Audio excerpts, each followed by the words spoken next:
Sir ने बहुत शानदार स्पीच को खत्म किया और अपने एक्सपीरियंस के साथ उन्होंने आपको नेटवर्क मार्केटिंग के बारे में बताया कि किस तरह के चैलेंजेस हमें इस इंडस्ट्री में आते हैं, किस तरह की परेशानियां हमें आती हैं।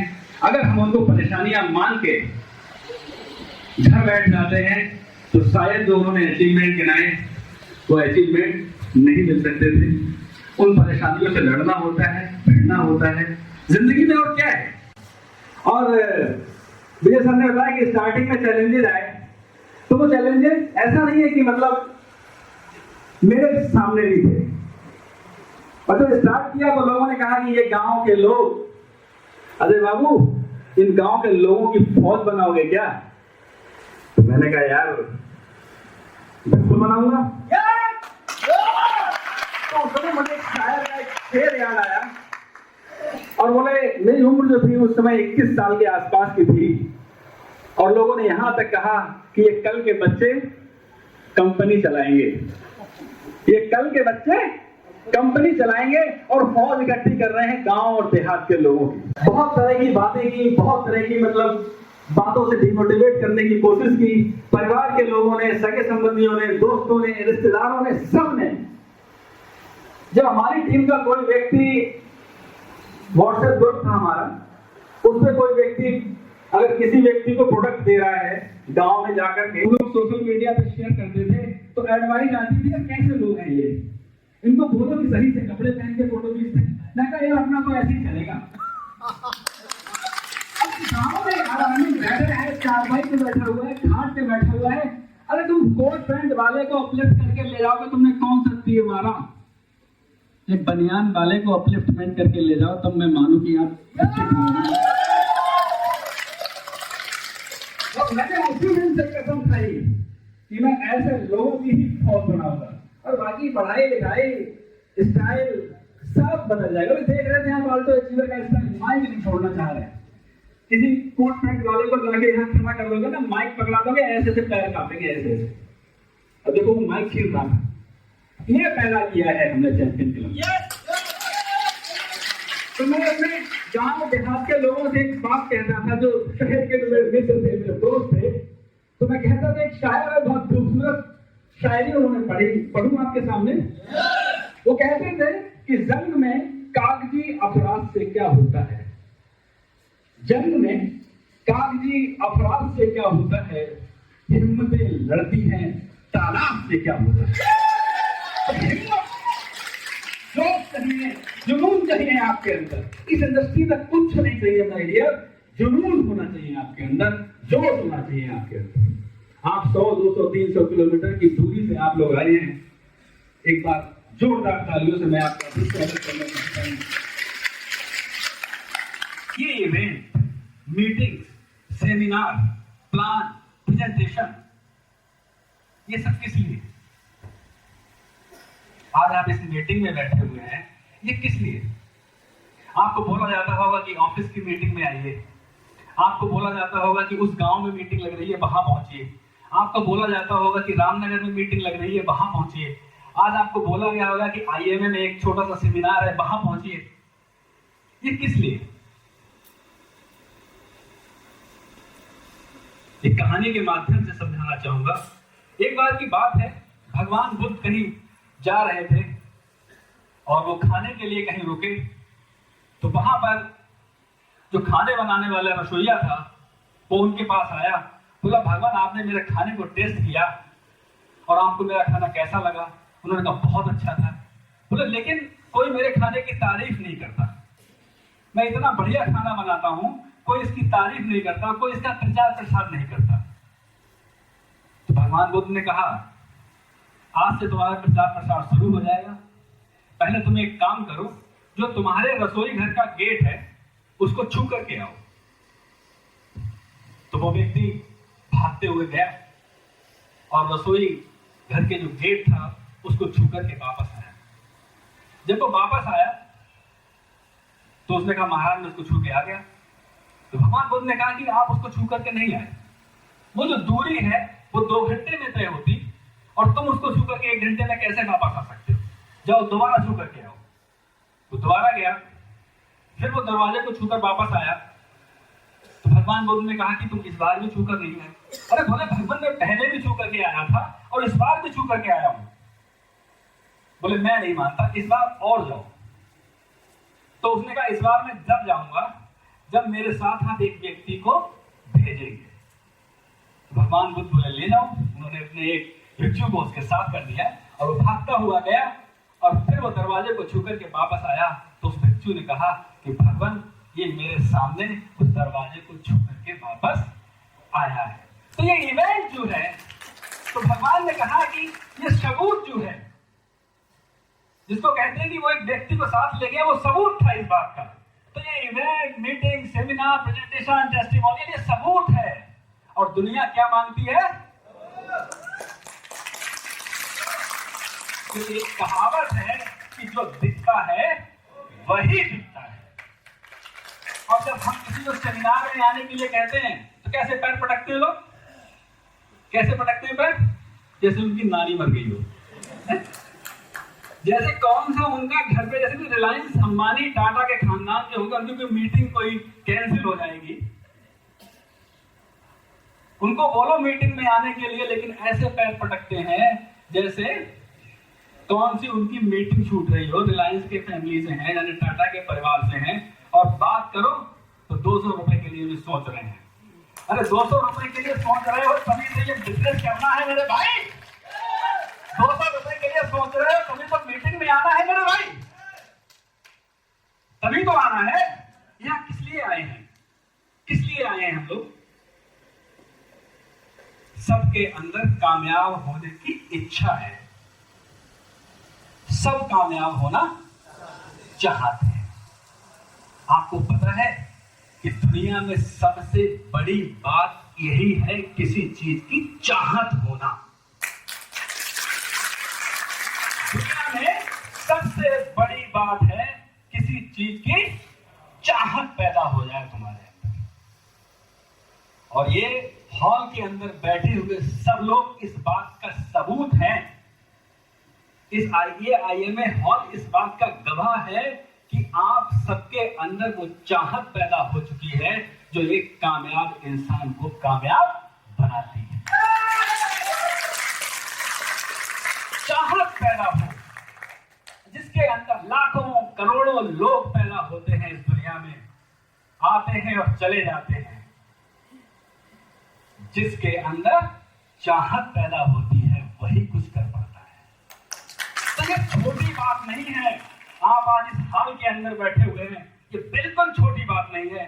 मेरे लिए ये बहुत बड़ी बात है, क्योंकि मैं ये देख पा रहा हूं आप सबके अंदर वो चाहत पैदा हो गई है, वो कामयाबी का बीज फूट चुका है जो आपको आने वाले दिनों में एक अलग शख्सियत बना देगा। पता है आपको, पता है आपको, मेरे पास एक छोटी सी चीज है। ये दिख रहा है किसी को? क्या है ये? क्या है ये? ये एक बीज है,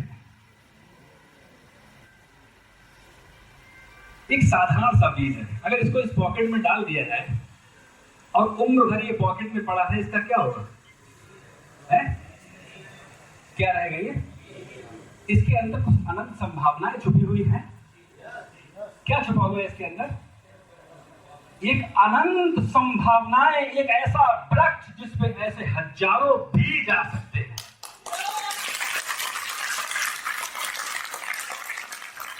इस बीज के अंदर वो ताकत है कि इससे हजारों बीज जन्म ले सकते हैं, इससे पूरे बाग बनाए जा सकते हैं, पूरी दुनिया जहान में पेड़ उगाए जा सकते हैं इस अकेले बीज से।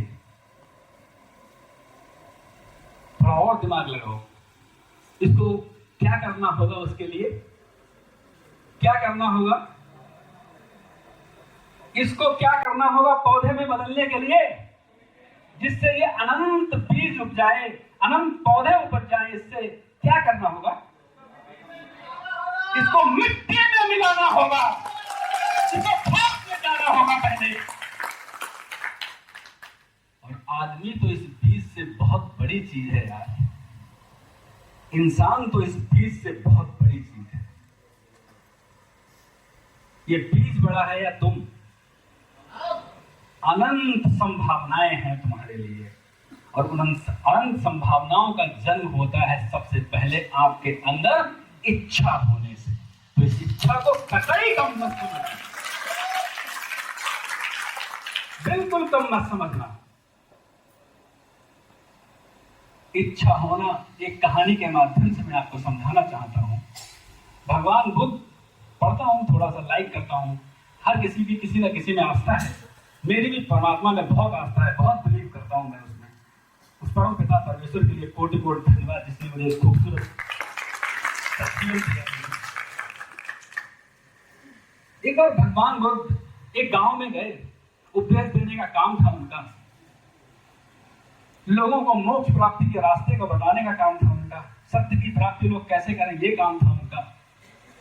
तो ठहरे हुए थे, शाम में एक उनका शिष्य उनके पास आया और बोला कि भगवान मैं आपसे एक बात जानना चाहता हूं। तो बोले बताओ। बोले मैं ये जानना चाहता हूं, मोक्ष तो बहुत अच्छी चीज है, इसको तो हर कोई पाना चाहता है, इसको तो हर कोई पाना चाहता होगा, ये ऐसी चीज है इसको कौन नहीं पाना चाहता। तो उन्होंने कहा इसका जवाब मैं तुम्हें सुबह दूंगा, उससे पहले तुम्हें एक काम करना होगा। तुम जिस गांव में हम लोग ठहरे हुए हैं, तुम उस गांव में जाओ और एक लिस्ट बनाओ लोगों की, और उनसे पूछो जाके कि तुमको क्या चाहिए। वो भिक्षु, उनका भगवान का आदेश हुआ, वो भिक्षु उस गांव में चला गया, कॉपी और पेन लेकर के। छोटा सा गांव था, कुछ लोग थे, सबसे पूछना शुरू किया कि तुमको क्या चाहिए। शाम को लौट के आया और भगवान के पास आके बोला भगवान मैं गांव होकर आ गया। तो बोले तुम्हें तुम्हारी बात का जवाब मिल गया? बोले हाँ भगवान मिल गया। तो बोले कैसे? बोले एक भी आदमी ने ये नहीं लिखा कि उसको मोक्ष चाहिए। तो भगवान बुद्ध ने एक बहुत बड़ी बात कही। उन्होंने कहा कि मैं ये मानता हूं कि हर एक व्यक्ति सफल हो सकता है, हर एक व्यक्ति मोक्ष प्राप्त कर सकता है, लेकिन मैं ये नहीं मानता कि कोई मोक्ष प्राप्त करना चाहता है। वही चीज, वही सेम प्रोसेस इस नेटवर्क मार्केटिंग में यूज होता है, वही हम इंसानों पे कामयाबी के लिए यूज होता है। मैं ये मानता हूं कि हर एक व्यक्ति सफल बन सकता है, हर व्यक्ति के अंदर एक वृक्ष बनने की ताकत है, उस वृक्ष से बहुत सारे बाग बगीचे बनाने की ताकत है, लेकिन उसके लिए सबसे ज्यादा जरूरी है इच्छा होना। किसी ने भी नहीं लिखा कि उसे मोक्ष चाहिए, किसी को घर चाहिए, किसी की बेटी की शादी हो जाए, किसी का बच्चा पड़ जाए, किसी का कुछ हो जाए। तो सबसे जरूरी और ताकतवर चीज है वो ये है कि आपके अंदर इच्छा हो। समझ में आया? जोर से जरा ताली वाली बजाओ। बिल्कुल कम मत समझिए अपने आप को, आप इस हॉल के अंदर बैठे हुए हैं। लोग तो बातें बनाएंगे, लोगों ने बातें बनाई हैं, लेकिन उन बातें बनाने वालों के हाल तो देखो भाई, उनके हाल देखो भाई। यहां आपको सिर्फ वृक्ष नहीं बनाया जा रहा है, यहां आपको उस वृक्ष से अनंत बागान खड़े करने की ताकत दी जा रही है। लोग तो अपने अपने तरीके से कहेंगे, हम उनके डर से घर में बैठे रहे, हम उनके डर से वो बेरोजगारी, वो परेशानियां, वो दिक्कतें झेलते रहे। कब तक? कब तक? लोग तो कहते रहेंगे, लोगों का काम है कहना, लोग तो कुछ भी बोलते हैं। एक चीनी कहानी है बहुत इंटरेस्टिंग। चीन का एक गांव था, उसमें एक शानदार किसान था, और उस शानदार किसान के पास एक शानदार घोड़ा था। अब उस घोड़े के बारे में राजा को पता चला कि भाई इस किसान के पास बहुत शानदार घोड़ा है। उसने अपने लोगों को भेजा, सिपाहियों को भेजा, और कहा कि उस किसान को बोलो कि वो जो घोड़ा है वो मुझे दे दे, उसकी कीमत बताए। तो गांव के लोग आ गए, बोले यार तुम्हें तो मजे आ गए, राजा तुम्हें मुंह मांगी कीमत देने को तैयार है उस घोड़े की। तो बोले यार इसमें क्या बड़ी बात है, बढ़िया घोड़ा। राजा आए, राजा सिपाही भेजे घोड़ा खरीदने के लिए। लेकिन मुझे बेचना ही नहीं। बोले अरे तुम्हें क्यों नहीं बेचना? अरे मुंह मारी कीमत मिल रही है भाई इस घोड़े की, जिस घोड़े की बाजार में 10,000 कीमत है उसकी 50,000 कीमत दी जा रही है तुम्हें, अरे बेच दो इसको। उसने कहा भाई मैं नहीं बेचने वाला। राजा के लोग आए और चले गए।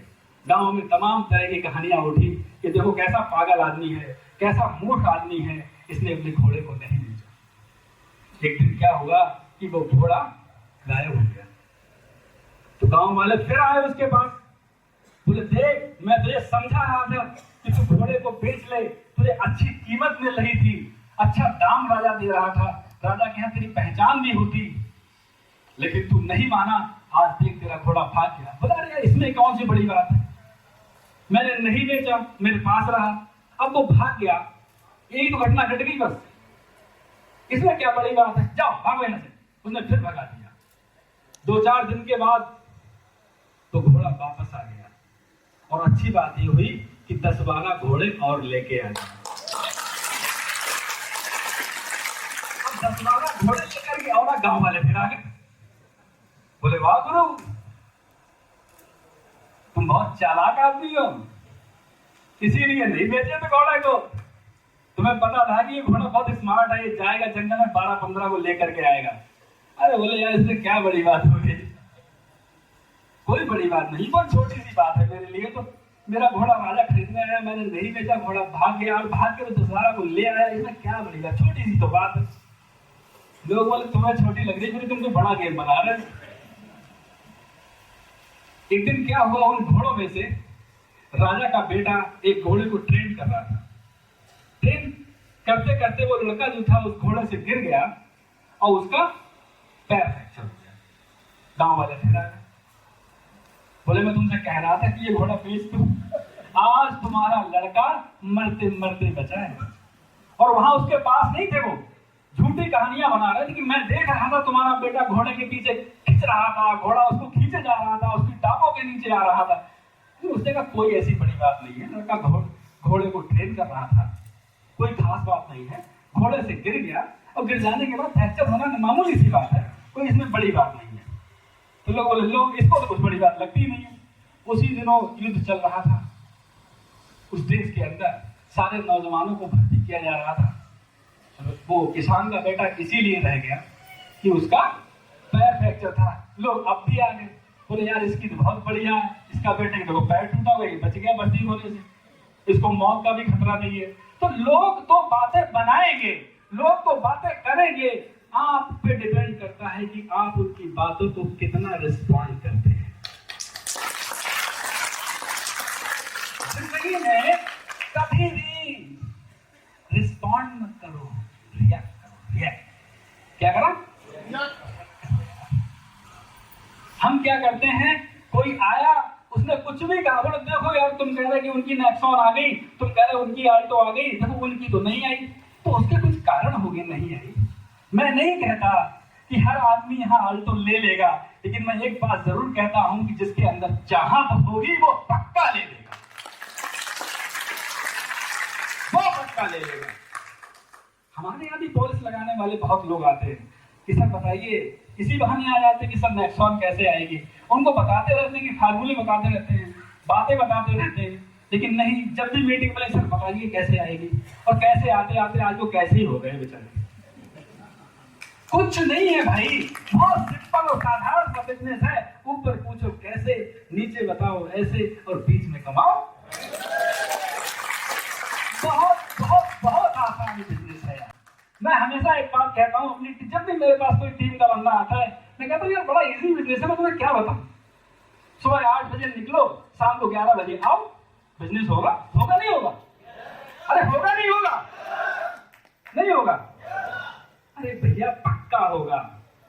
जब एक प्रोडक्ट था, कंपनी को कोई जानता नहीं था, उस आदमी ने 5 साल के अंदर तुम्हारे सामने खड़ा हुआ है। जब बिजनेस को स्टार्ट किया था तो कंपनी के पास सिर्फ एक प्रोडक्ट था, कोई ऑफिस नहीं, कोई अचीवमेंट नहीं, कोई लीडरशिप नहीं, लेकिन मैं उसमें संभावनाएं देखता था कि यार मैं टॉप लीडर बनूंगा, मैं टॉप लीडर बनूंगा। ये इच्छा थी मेरे अंदर, और आज लोग कितने महान हैं, 40 से ज्यादा प्रोडक्ट हो गए। किसी भी घर में बैठ जाओ जाके, किसी व्यक्ति के पास बैठ जाओ जाके, मैं 100% आपको गारंटी देता हूं कि प्रोडक्ट तो बिकेगा ही। अरे आज की डेट में ऐसा कोई व्यक्ति है जो नहाता ना हो और नहाते समय साबुन ना लगाता हो? लगाता है कोई? ऐसे भी लोग हैं कि जो साबुन नहीं लगाते। नहीं बताओ यार, वो तो मुझे बताओ, मैं इधर आके उसके साथ फोटो शूट करवा लूंगा अपना, उसको अपना लेवेंडर सोप दे दूंगा मैं। कोई ऐसा व्यक्ति जो सुबह को पेस्ट ना करता हो, कोई ऐसा व्यक्ति जो हेयर ऑयल यूज ना करता हो। हर व्यक्ति के मतलब का सामान, प्रोडक्ट हमारे पास है, तो सेल ना होने का कारण ही नहीं है। कल मैं एक व्यक्ति के साथ बात कर रहा था फोन पे, बोले सर मैं एक गांव में गया, मैंने उनको अपना एक लेवेंडर सोप दिया, गांव थोड़ा 50-60 किलोमीटर दूर है, तो उन्होंने फिर दोबारा फोन किया, बोले यार 2 साबुन और देके चले जाओ। फिर मैं उनको 2 साबुन दे करके आया, फिर 2 साबुन उन्होंने ले लिए, फिर मैं घर चला आया, फिर उन्होंने 5-6 दिन के बाद फोन किया, बोले यार तुम आ जाओ, ये बताओ साबुन की पेटी कितने की है? तुम यार ऐसे कब तक हमें आया साबुन देते रहोगे? तो उन्होंने कहा साबुन की पेटी कितनी? बोले पूरी पेटी ले आ भाई, नहाना तो है। कहाँ नहीं दिख रहा प्रोडक्ट यार? Paste, shampoo, hair oil. अरे घर घर में बीमारियां, घर घर में बेरोजगारी। कौन नहीं आना चाहता? कौन नहीं जुड़ना चाहता? कौन नहीं करना चाहता? मुझे एक आदमी बताओ कि यार मतलब वो नहीं करना चाहता, जो बिल्कुल परमात्मा के करीबी जाने वाला होगा, वो ही नहीं समझ पाएगा, बाकी सबको समझ में आ जाएगा। बिल्कुल कैसे बताएं आपको? ये कुछ छोटे छोटे काम हैं इस इंडस्ट्री में जो हमें करने होते हैं, उन काम को अगर हम कर ले गए तो सफलता मुश्किल नहीं है। जिस तरह से इस बीज को वृक्ष बनने में एक प्रोसेस है, उसी तरह इस इंडस्ट्री के अंदर आपको अचीवमेंट हासिल करने का एक प्रोसेस है। और वो प्रोसेस, पहला प्रोसेस है आपका लर्न। क्या है? लर्न। क्या करना है आपको? लर्न करना है। जब तक आप सीखोगे नहीं, तब तक आप इस बिजनेस को, तो लर्न करना कोई मुश्किल काम है। आपकी मीटिंग्स होती हैं, आपको बताया जाता है कि एलोवेरा ऐसे काम करता है, माइक्रोडाइट ऐसे काम करती है, हमारा बिजनेस प्लान ऐसे काम करता है। कोई मुश्किल काम है क्या? किसी से कोई रॉकेट तो नहीं बनवाया जाता है? या किसी को पैर बांध के उल्टा लटका के पूछा जाता बता माइक्रोडाइट कैसे काम करती है? अरे सिंपल सा प्रोसेस है। ऑफिस के हॉल में जाइए, वहां बैठ जाइए, जाके 2 घंटे का सेशन होता है। कानों में कान खुले रखिए, आंखों पे इधर पट्टी लगाइए, जो सामने प्रेजेंटेशन चल रहा है, जो आपकी अपलाइन बता रही है, उसको सीख लीजिए। That's simple. कितना सिंपल। लर्न करना कोई टिपिकल काम है? उसके लिए क्या करना है? मीटिंग में आना है, 2 घंटे बैठना है, जो बात वहां पे बताई जा रही है उसको सही ढंग से। अब इतना भी नहीं करना है अगर मर्सिडीज के लिए, तो भाई मर्सिडीज कंपास पीछे बाहर खड़ी है, देखिए आपने, ऐसे एक्सीलरेट पे पैर रखो तो 100 पे ऐसे जाती है। विजय सर हमारे अभी गए थे हमारे साथ, अभी हम लोग एक पुरानी कार थी हमारे पास पोलो, उसको लेकर के रामनगर गए थे, रिजॉर्ट की बुकिंग करनी थी हमें, तो दोबारा से फिर जीप से गए, तो विजय सर कह रहे इस बार जल्दी आ गए। मैं कहा इस बार हवाई जहाज पे भी जाए। 1 घंटे का फर्क पड़ता है, किसी भी नॉर्मल गाड़ी से आप चलेंगे 1 घंटे का फर्क आता है 200-300 किलोमीटर की ड्राइव में। तो अब उसके लिए यार ये 2 घंटे का काम कोई गलत बात है क्या? लर्न करना है, उसके बाद आपको क्या करना है? वही काम टीच करना है, लोगों को वही बात बतानी है। क्या करना है? बतानी है। फील्ड में जाकर के बताना है कि भाई एलोवेरा कैसे काम करता है, एलोवेरा की जरूरत क्यों है, माइक्रोडाइट कैसे काम करती है, उसकी जरूरत क्यों है, और फिर वो चीज डुप्लीकेशन के प्रोसेस में चली जाती है। और जिस चीज का डुप्लीकेशन हो गया, फिर आपको कोई भी कामयाब बनने से नहीं। सिंपल सी बात। तो बीज के प्रोसेस को समझो तो इसके लिए इसको मिट्टी में जाना होता है, जुताई खुदाई झेलनी पड़ती है, खाद पानी झेलना पड़ता है, और अभी कितनी बारिश हुई, आंधी तूफान भी झेलना पड़ता है। तो आपको लगता है कि आपके लिए नहीं होगा? This is a part of business, ये हमारे बिजनेस का हिस्सा है। एक व्यक्ति मुझसे बोले कि यार अजय भाई, मैं आपसे एक बात पूछना चाहता हूँ, आपने बहुत बड़ा सक्सेस को अचीव किया है, लाखों लोग आपकी टीम में हैं, यार बहुत परेशानियां हुई होंगी यार। मैंने उसकी तरफ देखा और हल्के से मुस्कुराया, मैंने कहा बिल्कुल नहीं।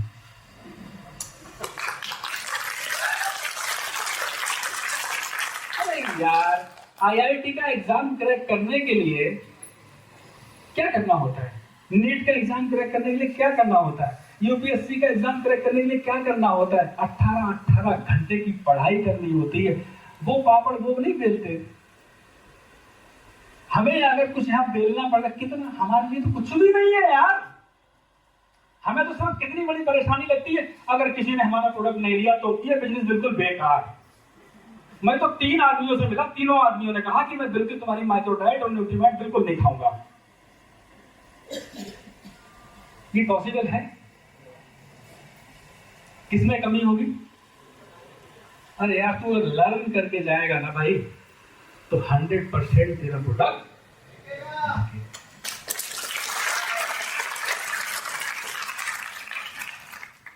एक और दिक्कत, परेशानियां कहां से होती? और मेरी टीम नहीं बन रही सर, बहुत माल बेच रहा हूं लेकिन अभी तक कोई टीम में कोई आदमी काम करने वाला नहीं मिला। ये कहावत है, लोगों को ढूंढना सोने की खुदाई से ज्यादा कठिन है।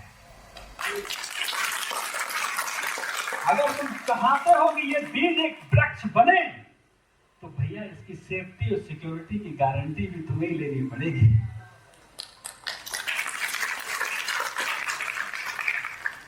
इसको सिर्फ जमीन में बो देने मात्र से ये वृक्ष नहीं बन जाता। इसको वो सुविधाएं, इसको वो सहूलियतें, इसको वो चीजें चाहिए होंगी जिससे ये वृक्ष बनेगा।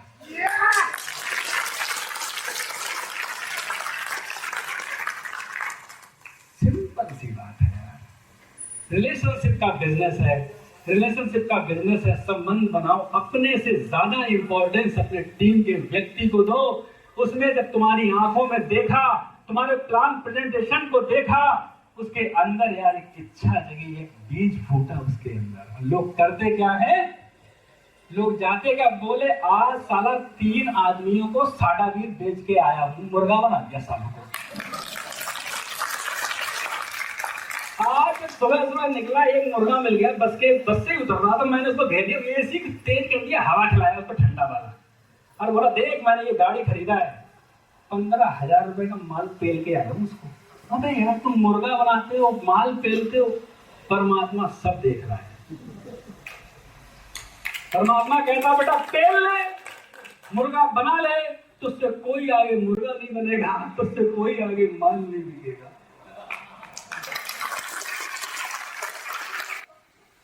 अभी तक तुम्हें पल्ले ही नहीं पड़ रही कहानी। इसीलिए कहते हैं सही से लर्न करो, पहले सही से लर्न करो, फिर उसके बाद टीच करो, फिर वो डुप्लीकेट करो। यही तो करते हैं ना। और जिन का नहीं चल रहा है वो उनके ऊपर परमात्मा की ही कृपा बरस रही है।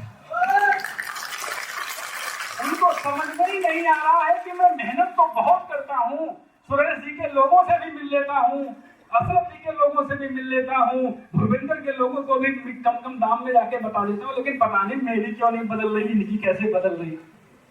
एक ही कृपा है, वो है परमात्मा और अल्लाह की कृपा। उससे ज्यादा बड़ी कृपा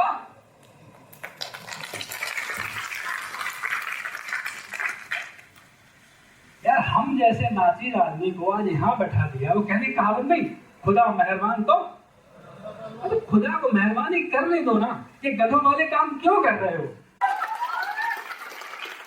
किसान को सबसे ज्यादा जरूरत है बिजनेस की यार।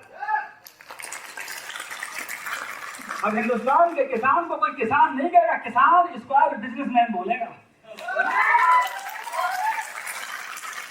लेकिन यार सभी को सबसे जरूरी काम करना है कि अपने अंदर की जो इच्छा है, अपने अंदर का जो बीज जो फूटा है, इसको यार जिंदा बनाए रखना था। बहुत खूबसूरत बिजनेस है, बहुत खूबसूरत इंडस्ट्री है, इससे ज्यादा खूबसूरत इंडस्ट्री यार मेरे लिए तो मैंने नहीं देखा यार।